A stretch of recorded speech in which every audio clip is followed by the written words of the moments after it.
الموجودات من ظلمة العدم بنور الإيجاد وجعلها دليلا على وحدانيته لذوي البصائر إلى يوم المعاد وشرع شرعا اختاره لنفسه وأنزل به كتابه وأرسل به سيد العباد فأوضح لنا محجته وقال هذه سبيل الرشاد أشهد أن لا إله إلا الله وحده لا شريك له رب العباد وأشهد أن محمد رسول الله أشرف العباد والزهاد صلى الله عليه وسلم وعلى آله وأصحابه وأتباعه صلاة زكية بلا نفاد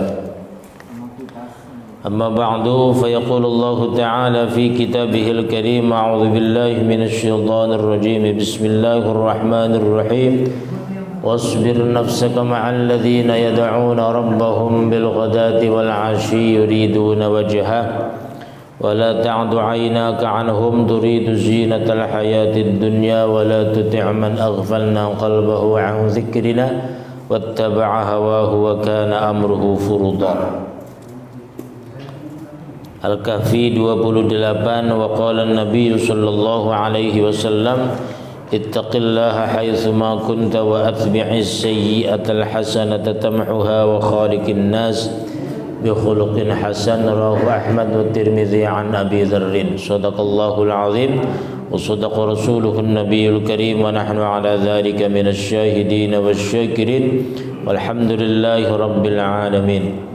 Jamaah sekalian dirahmati Allah Subhanahu wa taala, wabil khusus seluruh pengurus DKM Masjid Al-Muhajirin, para sesepuh, para orang tua, bini sepuh, tokoh masyarakat, para bapak hadirin, ibu-ibu hadirat rahimakumullah. Alhamdulillah, bersyukur kepada Allah kita masih diberikan kesehatan, masih diberikan panjang umur, masih diberikan kesempatan untuk bisa bertemu secara rutin setiap hari Ahad subuh. Mudah-mudahan senantiasa Allah berikan kelancaran, kebaikan, kemudahan dan juga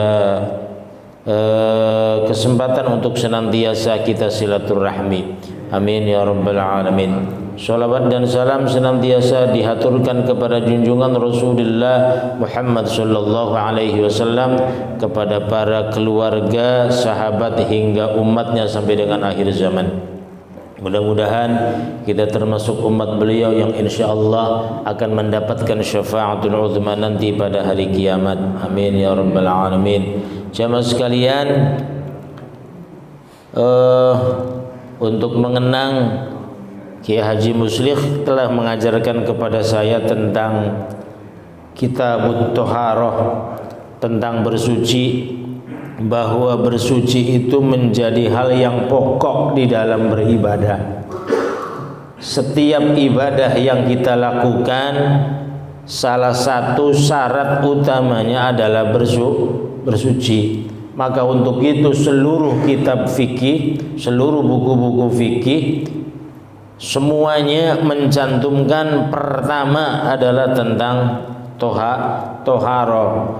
Karena apabila toharohnya tidak baik, tidak sempurna, atau tidak memenuhi standar fikih minimal, maka ibadahnya jelas menjadi ditolak atau bahkan tidak sah dari sisi ibadah. Artinya persoalan diterima dan ditolak, persoalan ibadah, persoalan Allah Subhanahu wa ta'ala memang benar, tapi minimal katanya standar fikih kita harus memenuhinya. Maka bagaimana kita wudu, bagaimana kita mandi, bagaimana kita tayamum, bagaimana kita yuzilun najsi, menghilangkan najis yang ada pada pakaian, yang ada pada tempat sholat, yang ada pada badan kita, yang ada pada situasi dan kondisi yang memungkinkan terjadinya atau adanya najis di sekitar tempat ibadah kita.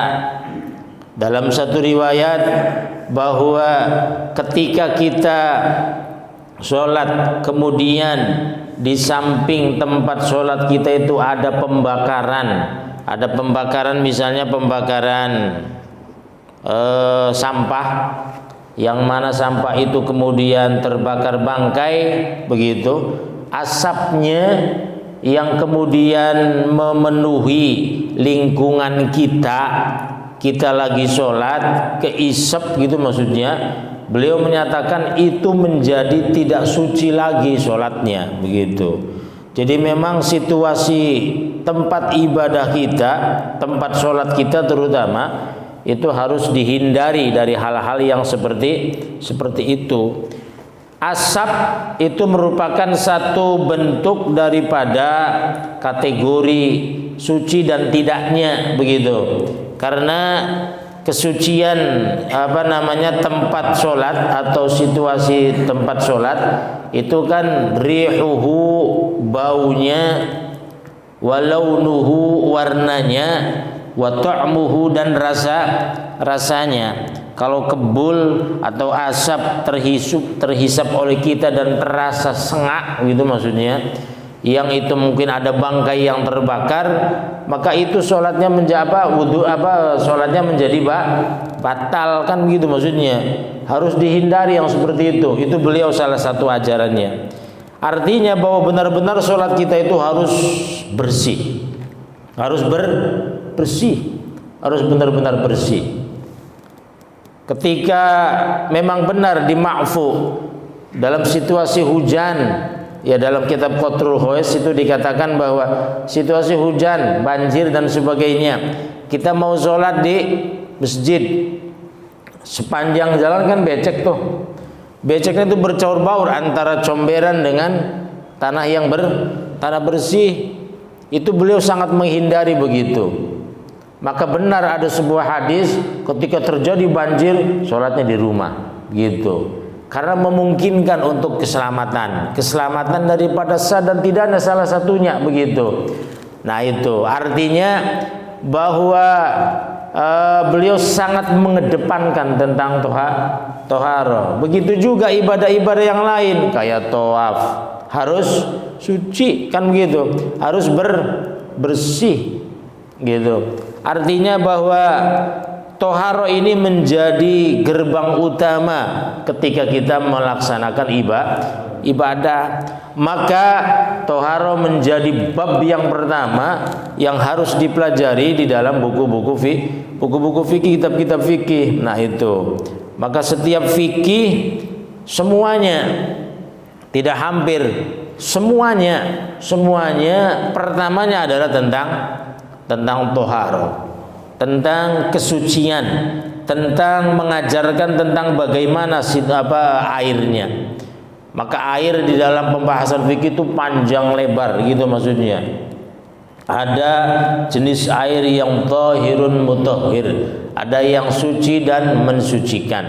Ada yang tahirun ghairu mutahhir, suci tapi tidak mensucikan. Ada yang mutaghayyir, air yang sudah berubah, tapi ada yang suci juga, yang berubah tapi suci.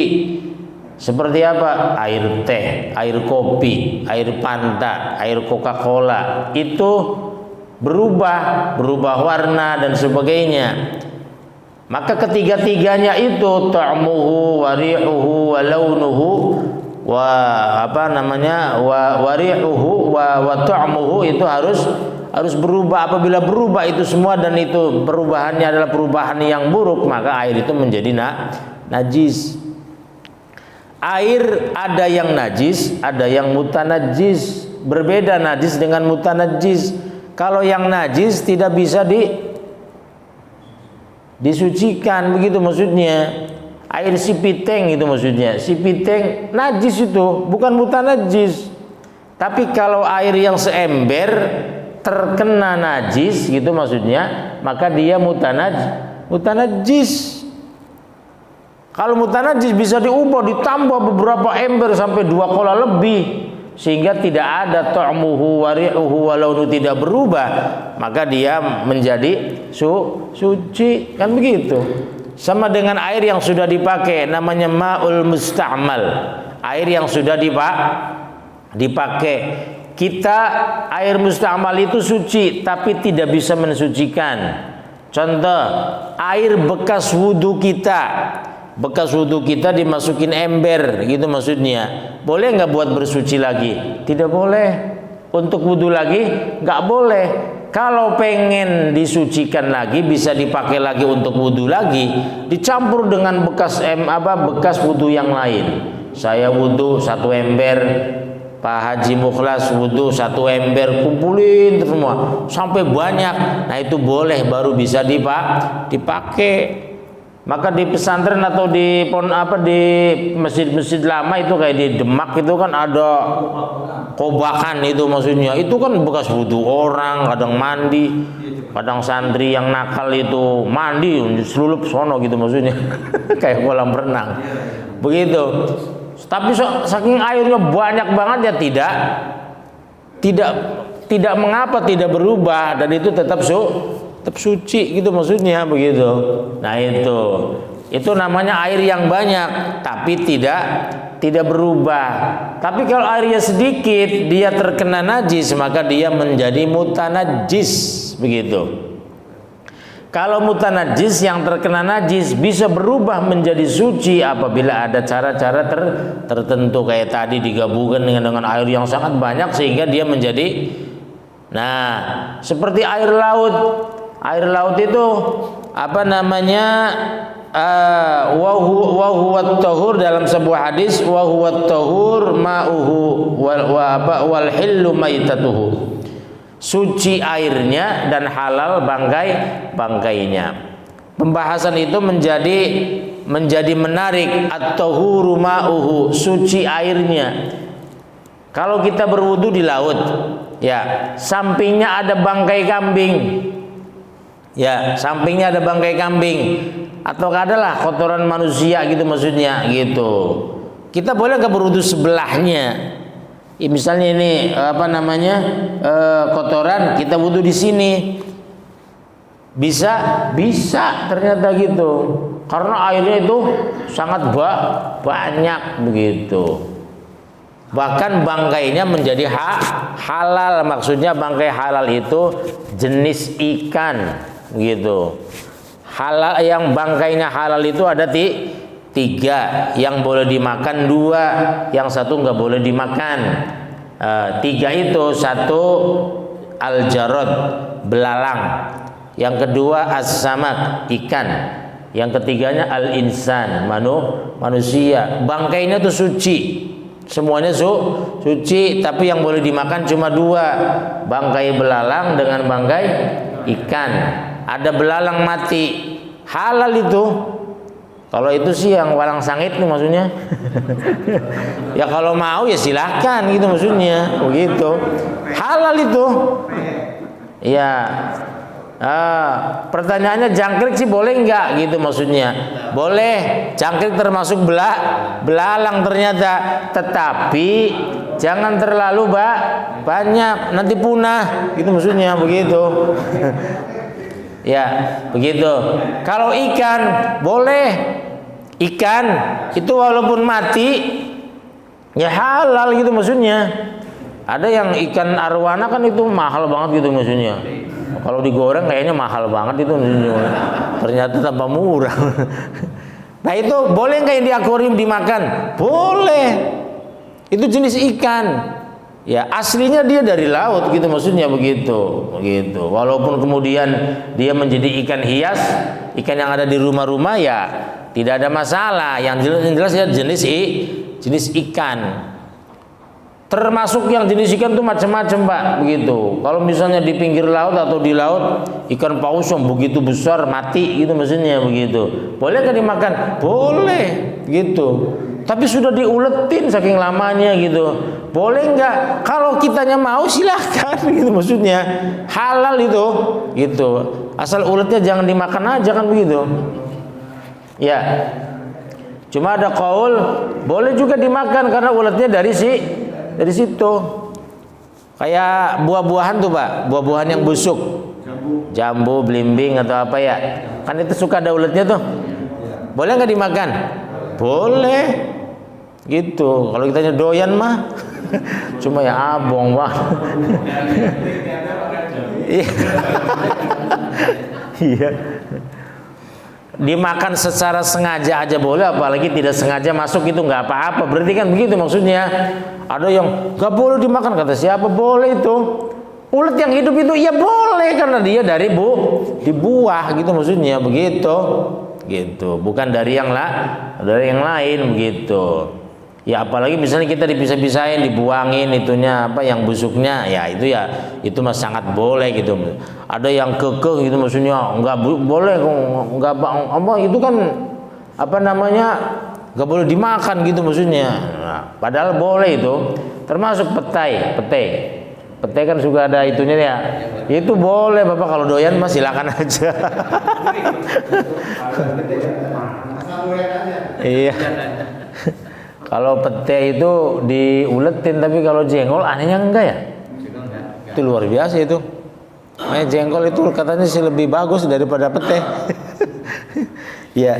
Jadi istilahnya halal binatang yang ada di laut, cuma jenis ikan. Kalau misalnya ada bangkai kambing di laut, boleh nggak dimakan? Yang nggak boleh itu mah, gitu maksudnya. Itu maksudnya adalah al-hillu maitatuhu. Hadis itu menjelaskan, para ulama menjelaskan bahwa itu yang dimaksud maitatuhu itu maitatus sama. Apa namanya? Bangkai ikan, semua jenis ikan. Ya. Cuma pertanyaannya rajungan dengan kepiting itu boleh nggak dimakan? Kalau yang saya tahu rajungan itu halal mutlak. Tapi kalau kepiting itu khilafiyah. Gitu. Ada yang menyatakan halal, ada yang menyatakan haram.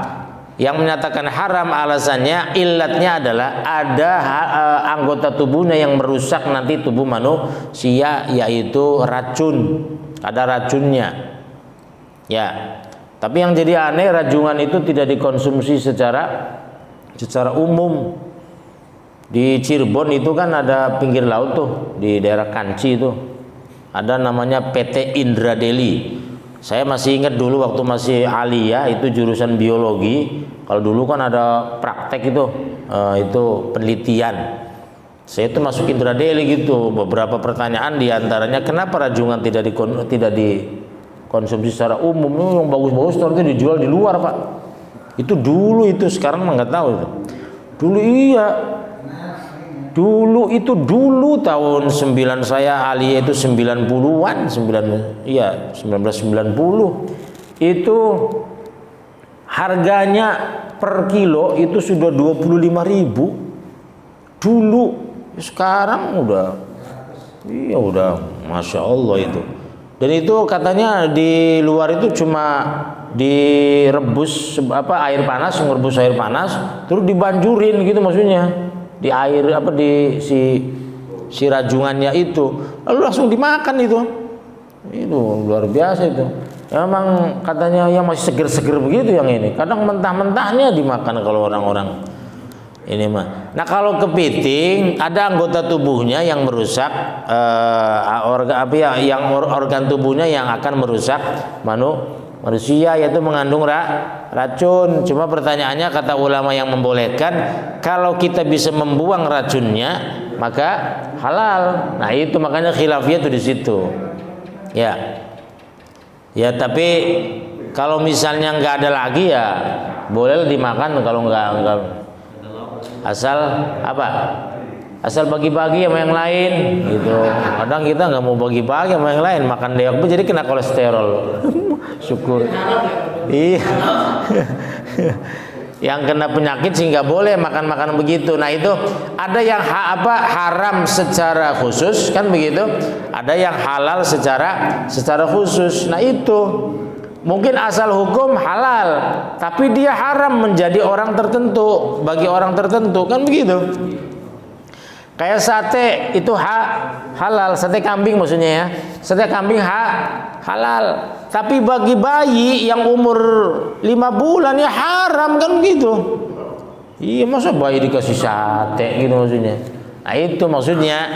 Jadi ada halal secara khusus, ya haram secara khusus juga. Mungkin secara umum halal, tapi secara khusus orang tertentu dia, ya kayak orang misalnya terkena penyakit diabetes begitu. Ya nasi menjadi haram, kan begitu. Sudah kronis diabetesnya biasanya tidak boleh makan nasi, makanya apa? Kentang, kan begitu. Nah, walaupun banyak duit, ya makanya kentang aja gitu maksudnya sama ubi. Iya.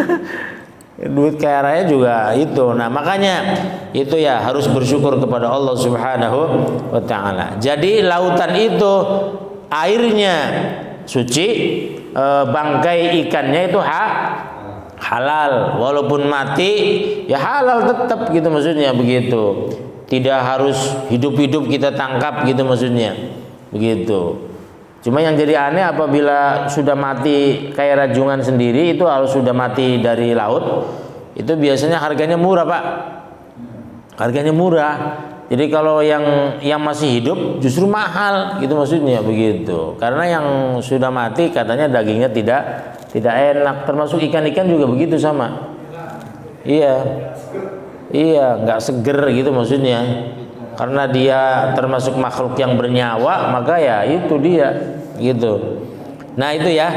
Jadi airnya suci, ya bangkainya halal. Maksudnya bangkainya halal itu adalah ikan. Sahih Ibnu Hibban mentaskhih Imam Ibnu Hibban wa Ibnu Sakan wa Tirmidzi wal Bukhari. Kemudian yang berikutnya adalah air sumur. Air sumur itu termasuk kitab PAM. PAM itu termasuk air sumur. Jadi dikumpulin jadi satu. Sumur kan begitu. Iya, kumpulin satu walaupun di tanah gitu maksudnya, begitu. Nah, lalu dikumpulin jadi satu, nah dia bisa dipakai gitu maksudnya. Karena ada yang berpendapat air PAM tuh nggak bisa dipakai untuk bersuci katanya begitu. Nah itu berapa kubik kan banyak banget itu, kumpulin jadi satu. Tapi kan itu airnya air kiru dari sungai, misalnya dari Sungai Bekasi. Kalau dari Jakarta katanya airnya dari sana, dari mana? Dari Jatiluhur, dari Purwokerto, apa? Kalimalang. Ya enggak, maksudnya dari apa? Purwakarta maksudnya.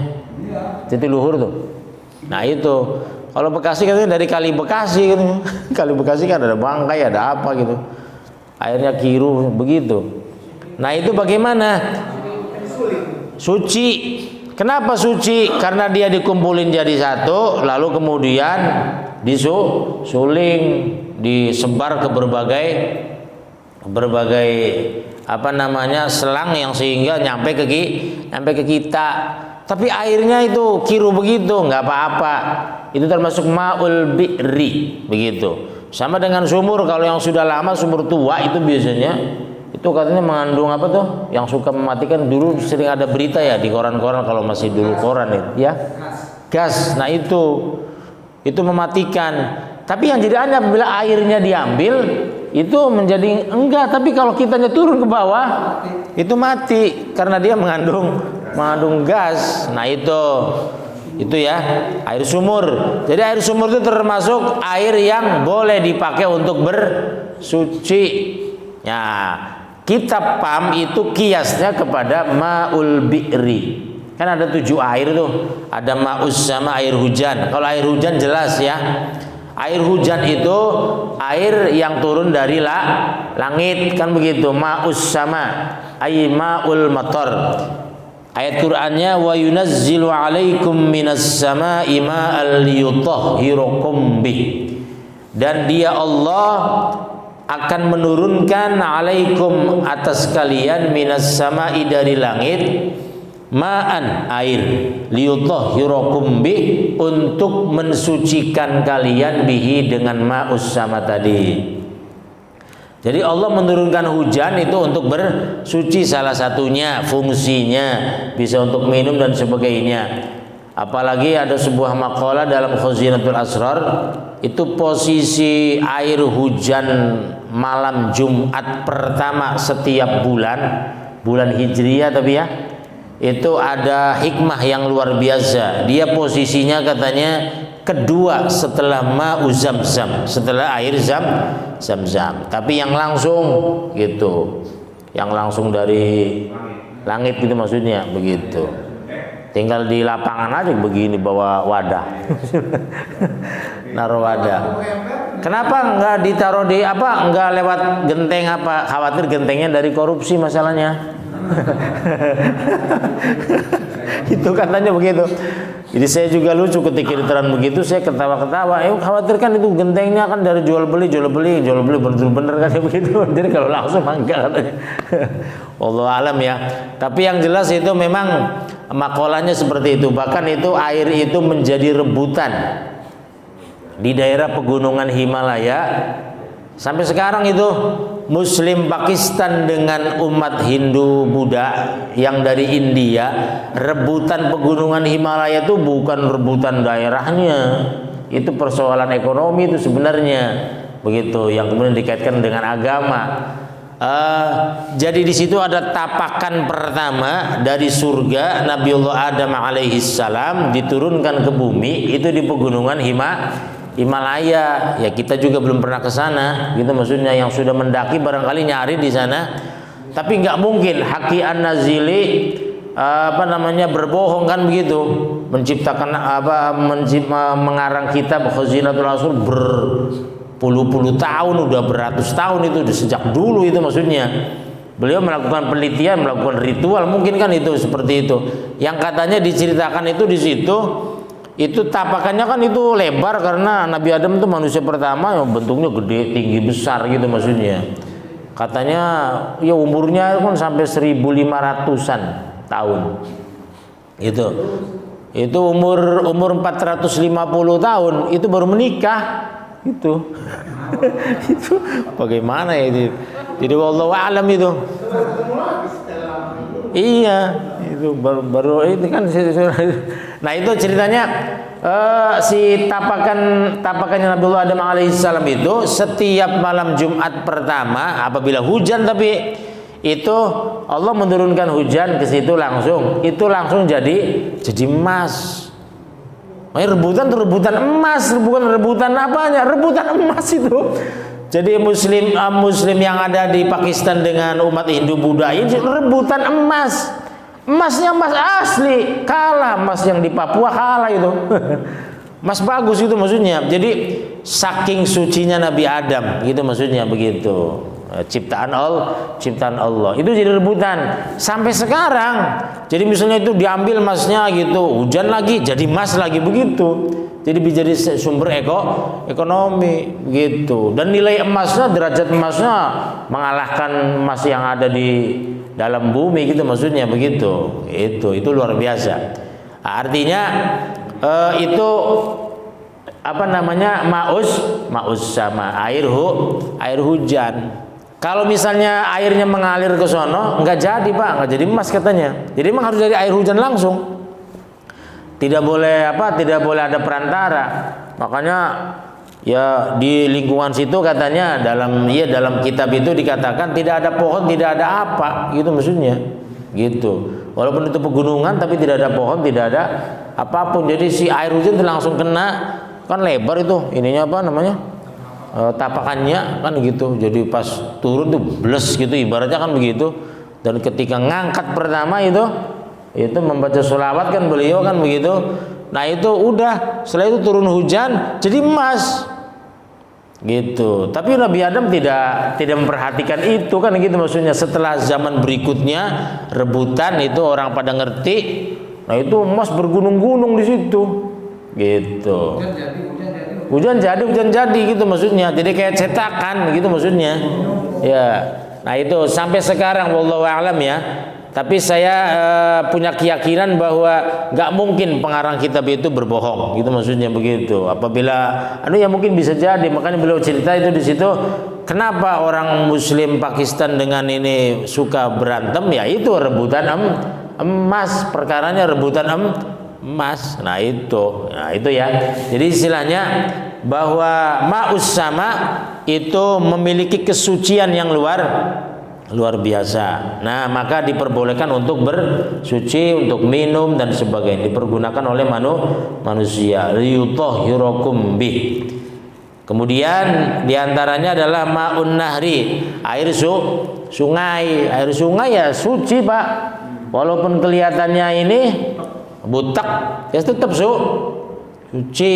Kalau kita mau bersuci, ya silem atau apa namanya, nyelam ke sono, ya mau mandi wajib, ya boleh silakan begitu. Dulu itu deket rumah itu kan ada sungai itu, dulu sungainya bersih banget gitu maksudnya. Sekarang kiru begitu, hitam begitu ya, jadi aneh. Dulu katanya di Jakarta di daerah ya di Muara Angke dan sebagainya itu katanya wallahu alam sih katanya bersih banget gitu maksudnya. Iya katanya begitu. Apabila apa namanya orang cari air minum langsung dari situ katanya langsung minum katanya. Sekarang mah boro-boro ya. Iya. Kata ulama Betawi gitu, guru-guru dari Betawi ngomong karena ya orang-orang ini katanya udah banyak dosa katanya begitu. Ya dosanya sih dosa dari pabrik-pabrik gitu ya, yang apa namanya? Iya polusi, iya. Udah limbah-limbah pabrik ya. Itu jadi airnya kiru, hitam, boro-boro mau mandi, ikan aja pada mati kan begitu maksudnya.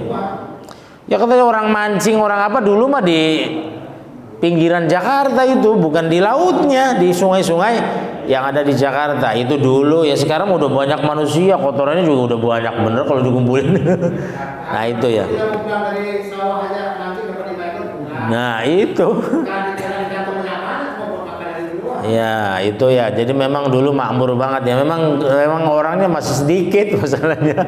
Orangnya masih sedikit, tanahnya lebar, lautannya juga lebar, belum banyak polusi kayak sekarang. Ya sekarang udah manusianya banyak. Iya, sulit-sulit diatur jadi ya rusak alamnya begitu. Nah itu nama Nahri. Ma'ul bahri, kemudian ma'ul ain, termasuk ma'ul ain itu termasuk yang suci juga. Air sumberan itu di sini tidak ada, adanya di daerah pegunungan.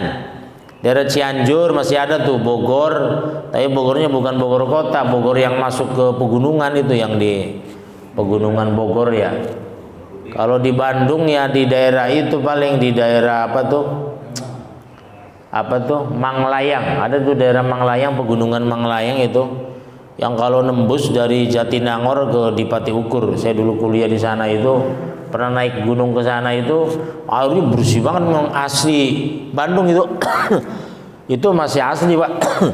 Belum sekarang mah udah panas, sudah ini udah banyak pabrik, ada ada ternak apa namanya, ternak sapi, ternak ayam di situ. Jadi sekarang udah kotor, udah lingkungannya sudah ini. Nah itu ya mungkin mereka yang punya modal biasanya yang membuka usaha di daerah-daerah itu karena memang airnya sangat bagus, bersih, maka binatang yang dipiaranya menjadi sehat. Nah kemudian ma'us salji, air salju. Air salju itu ternyata bahasa Arab gitu, salju pakai sa ya. Ya kalau di kita pakai sin, pakai s, salju. Nah salju itu walaupun dingin misalnya gitu, ya apa namanya, membeku, ya suci itu. Jadi cara bersucinya bagaimana? Ya ambil kayak ini air tuh apa namanya? Iya gelap, dia lap-lapin gitu. Caranya begitu. Nah, emang begitu caranya. Begitu, nah gitu. Gitu caranya. Gitu. Itu suci Pak. Suci itu. Kalau es batu sih bagaimana gitu? Es batu juga sama suci. Ya, es batu itu suci. Cuma kalau es batu itu kan dibikin ya. Kalau salju itu asli alam gitu maksudnya, bikinan Allah Subhanahu wa taala. Kalau es batu kan bikinan kita gitu maksudnya, dengan teori fisika, teori kimia sehingga membeku seperti itu. Tapi sama boleh ya dipakai untuk bersuci. Kita misalnya ada es gitu maksudnya dipegang bersuci boleh, sama dengan itu apa memakai air beberapa gayung itu sama itu. Kalau salju secara alami terbentuk, ya. Kalau es batu tergantung air mana dulu ya batu. Ya betul.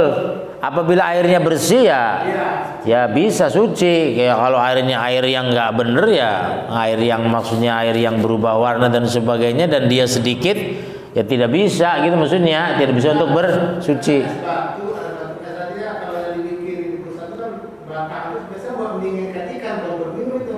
Oh. Mendinginkan ikan. Kalau orang bikin minuman nih, Iya. itu tuh. Tapi kalau minum beda lagi airnya tuh. Ya kalau untuk yang diminum beda lagi airnya ya. Beda. Karena es batu itu biasanya buat dinginkan air minuman, dikirakan. Dikirain sama saya sama itu sama ikan itu. Iya. Ya, jadi betul tergantung jenis airnya ya, asal muasal airnya. Apabila airnya dari air bersih dibikin es batu, kemudian itu bisa untuk bersuci. Tapi kalau sebaliknya airnya air yang tidak bisa dipergunakan untuk bersuci dibikin es batu, ya tidak bisa dipergunakan. Betul itu. Nah kalau air salju itu memang ya murni itu maksudnya. Itu biasanya turun dari langit juga sama gitu maksudnya, turun dari langit langsung membeku gitu maksudnya begitu. Kemudian yang terakhir adalah ma'ul bardi, yaitu air embun. Air embun itu termasuk suci. Kalau dikumpulin jadi satu yang dari daun-daun gitu maksudnya begitu. Nah rumput, daun, nah itu boleh itu. Rumput. Ya, iya, terus iya begitu. Begitu. Sekarang sudah nggak ada rumputnya, adanya aspal. Begitu. Atau hal-hal yang suci yang lainnya bisa dikumpulin jadi satu, kayak motor taruh di luar gitu maksudnya, kan embunnya banyak tuh. Bisa nggak tuh bersuci? Silakan. Gitu. Asal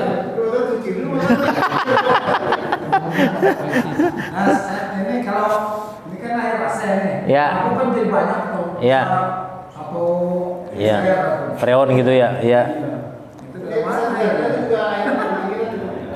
Iya boleh, sama bisa. Bisa kalau dikumpulin jadi satu, jadi banyak kan gitu. Bisa. Cuma iya, itu kan alami itu ya, alami proses mesin tapi.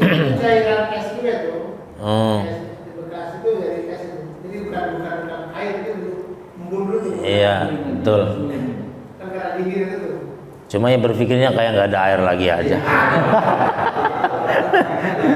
Nanti kan berpikir itu kan freon, apa sih freon tahu namanya? Iya freon itu. Tapi memang bener tuh kalau berhari-hari bisa kumpulin jadi banyak Pak Ridwan. Itu. Buat kopi. Itu Mas.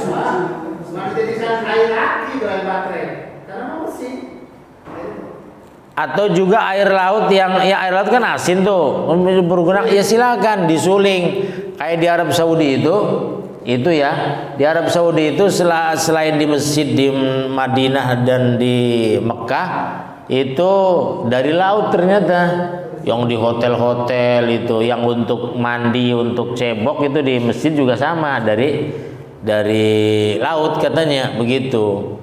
Itu ternyata memang benar itu. Ya termasuk negara kita negara yang subur luar biasa Pak begitu. Kita kalau ngebor itu ya dapat air kan bisa. Di sana boro-boro nggak dapat Pak, nggak dapat gitu maksudnya. Makanya teknologinya luar biasa di sana karena tantangan alam ya dari laut yang asin itu menjadi tawar itu. Makanya jamaah haji yang enggak itu yang lucu kadang itu jadi memang asli beneran nih, bukan cerita bohong itu. Orang dari kampung kali nggak ngerti. Itu kan di hotel itu kan panas dingin itu ininya apa namanya airnya. Itu yang merah dia mungkin nggak ngerti yang merah apa gitu. Oh, panas banget airnya katanya begitu. Ya, ceritanya bikin kopi pakai air itu gitu maksudnya. Itu bisa bikin kopi itu. Iya, jadi dikunjungi sama petugas bikin kopi, ceritanya ini airnya dari mana gitu maksudnya. Dari iklan katanya begitu. Aduh Gusti Allah kata saya. dari iklan katanya. Iya, karena panasnya luar biasa Pak. Kalau panas banget sana. Iya. Itu ya Allah kata saya. Begitu. Kata saya, ini Pak ini jangan diminum itu mah gitu maksudnya buat mandi khusus gitu maksudnya. Ya itu sampai diajarin seperti itu Pak orang-orang kampung, tapi mereka tulus ikhlas luar biasa berangkat haji itu. Iya pasti mabrur yang seperti itu udah kita khusnudzon aja mabrur udah, gitu maksudnya begitu. Ya itu ya. Jadi istilahnya beberapa hal yang bisa disampaikan demikian. Mohon maaf, saya ini mau takziah gitu maksudnya Cirebon. Mohon doanya dari jamaah sekalian, mudah-mudahan selamat pulang pergi. Dan sekali lagi baca suratul Fatihah untuk guru-guru saya, wabil khusus Kiai Haji Muhammad Muslih Afifuddin ala hadhihi niyyah. Al-Fatihah. A'udzubillahi minasyaitonir rajim. Bismillahirrahmanirrahim. Alhamdulillah rabbil alamin arrahmanir rahim maliki yaumiddin. Iyyaka na'budu wa iyyaka nasta'in. Ihdinas siratal mustaqim. Shiratal ladzina an'amta 'alaihim ghairil maghdubi 'alaihim waladdallin. Amin. Demikian kurang lebihnya mohon maaf. Usikum wa nafsi bi taqwallah wal 'afwu minkum wa ufawwidu amri ila Allah subhanakallahumma wa bihamdika asyhadu an la ilaha illa anta astaghfiruka wa atubu ilaik. Assalamualaikum warahmatullahi wabarakatuh.